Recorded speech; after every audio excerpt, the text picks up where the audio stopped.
All right, everybody, welcome back to the #1 television program in the history of the entire universe.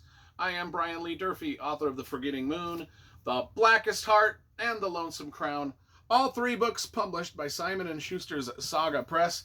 Today I'm going to be reviewing Purgatory Ridge by William Kent Krueger. This is book number 3 in the Cork O'Connor mystery series set in Minnesota. Came out in 2001. Now let us look at the cover first, because you know I love graphic design and cover illustration. Now this is cool because this is just a really cool cover. I like it's elegant. It's got this misty lake with a canoe or something floating on it. I mean, it's just dope.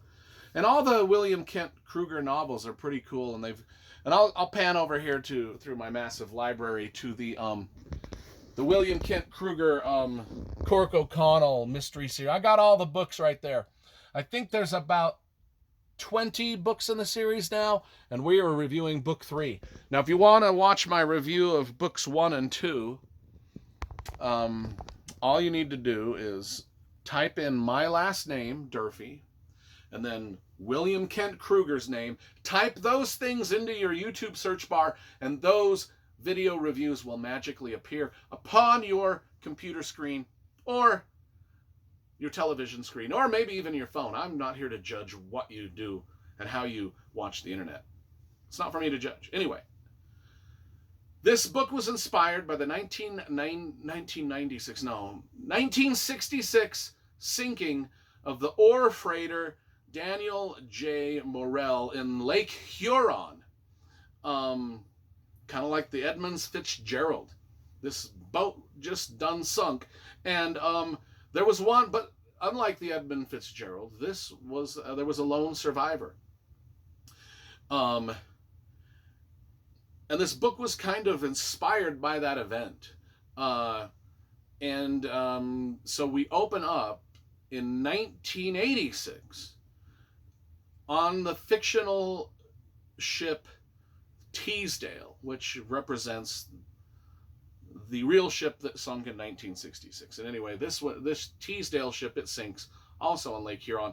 And John LePierre is the sole survivor. And that's how we open up, okay? And then we jump to modern day. Well, not modern day. I guess this was written in 2001. So that we jump to the year 2000, I guess. Aurora, Minnesota. It's a small town. That's where all these books are set.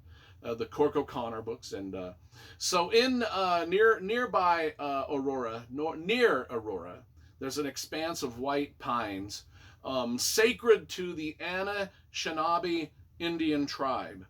And but there's this lumber mill out there run by this rich industrialist named Carl Lindstrom.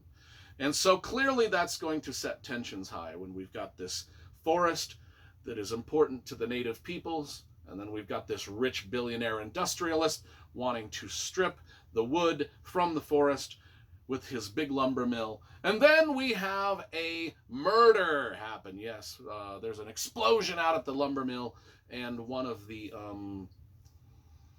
night watchman at the lumber mill is killed. And so they've got to investigate this. Well, Cork O'Connell, our main character, is not an investigator anymore. He's not a policeman.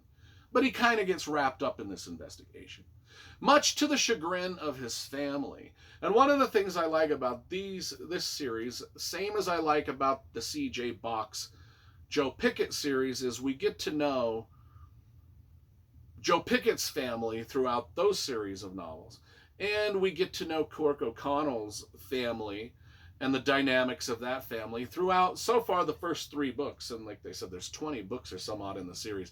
I'm sure we get to know his family even more intimately as the series goes on, which I'm looking forward to, because that is the charm of some of these mystery series, is following these guys as they not only deal with murder investigations, but the complications of their own family.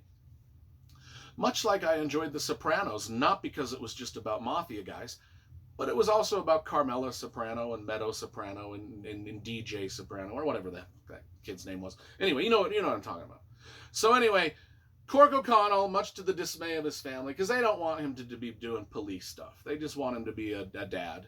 So anyway, all of these kind of things converge.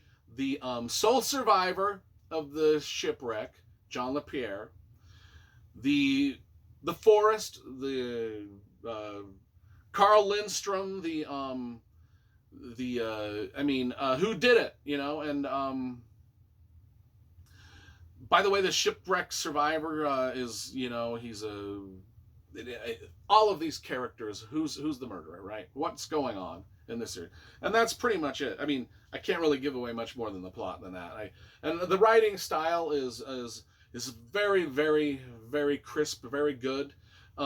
He William Kent Krueger, much like the Joe Pickett series by C.J. Box, it's almost effortlessly written. You don't realize, I mean, the writer isn't bludgeoning you over the head with his clever prose at any point, but yet the prose isn't so mundane that you're bored with it. It almost strikes the perfect balance. And so I give this Purgatory Ridge a solid 8.5 out of 10. Very good entry into the series.